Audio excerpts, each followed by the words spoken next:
Bonsoir à tous, bienvenue sur France 3 Alpes. Voici les titres de ce journal.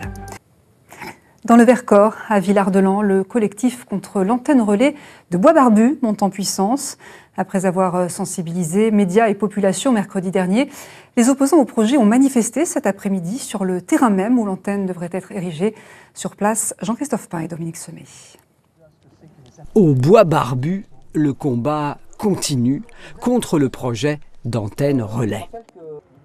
Ça, c'est la matérialisation au sol de l'emplacement de l'antenne qui fera 30 mètres de haut. Cette antenne sert en principe pour la 3G et la 4G, pour soi-disant inonder les zones blanches actuelles, mais on sait très bien que 30 mètres de haut, ça veut dire 5G à terme. Et la 5G, ces riverains n'en veulent point. Alors rescousse une invitée spéciale, Michèle Rivasi, jadis bête noire du lobby nucléaire français, désormais pourfendeuse de la téléphonie mobile. Il ne faut absolument pas qu'il y ait la 5G. La 5G n'apporte rien pour les gens. Une fois qu'il y a un mât, on met ce qu'on veut.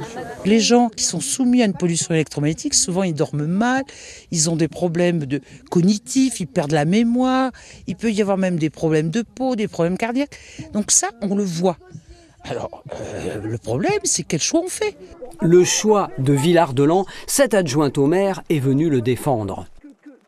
On est confronté à des gens qui nous disent « mais il nous faut ce téléphone, on ne peut plus travailler chez nous, on a un service Wi-Fi qui ne marche pas forcément bien parce qu'aujourd'hui on s'aperçoit que sur les zones, les opérateurs ne font pas les réparations qu'il faut ou traînent. » Faites une pétition de tous les élus pour dire Orange va nous réparer nos lignes. On a repris une discussion avec eux. Alors il faut dire aux autres élus, battons-nous ensemble, tous les élus du territoire, pour qu'on nous remette le fixe, pour qu'on répare les lignes. Nous, notre seule possibilité aujourd'hui, c'est on regarde si on peut encore à ce stade, mais sans aucune certitude, encore à ce stade, trouver un endroit qui impacterait moins l'environnement. Le collectif contre l'antenne relais envisage de recourir à la justice administrative pour faire annuler l'arrêté municipal.